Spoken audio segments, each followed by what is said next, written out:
শুধু গাজীপুর থেকে আসছিলাম ইলিশ মাছ কেনার জন্য, কিন্তু এখানে এসে আসলে ইলিশ মাছ ওইভাবে পাই না, যা পাইছি ছোট, কিন্তু দাম অত্যাধিক বেশি।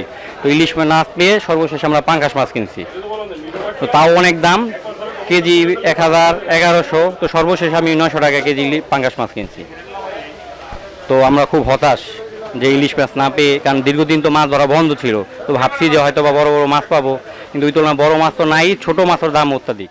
এখন পাঙ্গাস মাছ, তারপরে নদীর আইর মাছ, পোয়া মাছ, চিংড়ি মাছ, এগুলা এখন চাঁদপুর ঘাটে নিয়মিত পাওয়া যায়।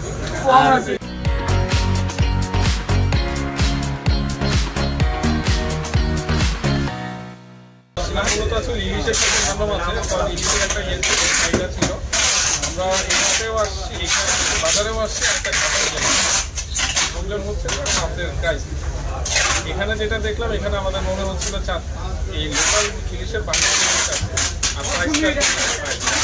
তো আমরা এখন কি কারণে এটা হচ্ছে আমরা জানি না। আমরা গত 2-3 দিন আগে মাছ অ্যাভেলেবেল আছে,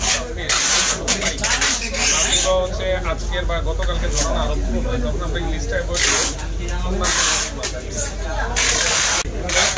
আমরা নিয়েছি। এখানে মাছ আছে, মাছ আছে, তারপর আপনার হচ্ছে ছোট মাছ মাছগুলো আছে,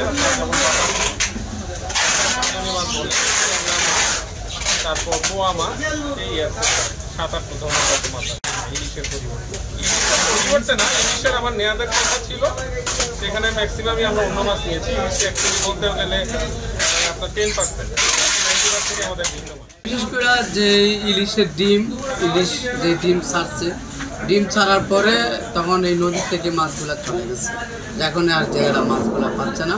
এখন সেই সুবাদে আপনার এই নদীর পাঙ্গাস, চিংড়ি, আইর, বোয়াল এগুলা জেলেরা পাচ্ছে। বর্তমানে ইলিশ নাই মাছঘাটে। আজকে আধা কেজি ওজনের 500 গ্রামের সাইজের ইলিশ 1300 টাকা কেজি বিক্রি হয়েছে।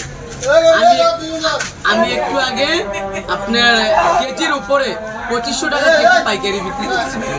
ইলিশ নাই, একেবারে গাড়ি নাই, নদীতেও নাই। ডিম ছাড়ার পরে আর ইলিশ পাওয়া যায় না। এখন মনে করেন না, নদীতে পানি কম থাকার কারণে আপনার ইলিশ মাছটা মূলত আপনার সাগরের থেকে আসে মিঠা পানিতে ডিম ছাড়ার জন্য। ওর ডিমের যে মৌসুমটা ছিল, কিছুদিন আগে অভিযান ছিল, অভিযানের পরে যে মাছটা পাওয়ার কথা, সেই মাছটা আর আমরা এখনো পাই নাই আর কি। না পাই আপনার মনে করেন না, আইর মাছ পাইতাছি, পাঙ্গাস পাইতাছি, যেমন বোয়াল পাইতাছি, নদীর রুই, কাতল, ওইগুলো আর কি পাওয়া যেতেছে একটু বেশি। তাই আমরা চাইতাছি যাতে ইলিশ মাছ চাঁদপুরের বাজার যেরকম আছে, আর অন্যান্য বছরের তুলনায় যদি এই বছর মাছটা একটু বেশি থাকে।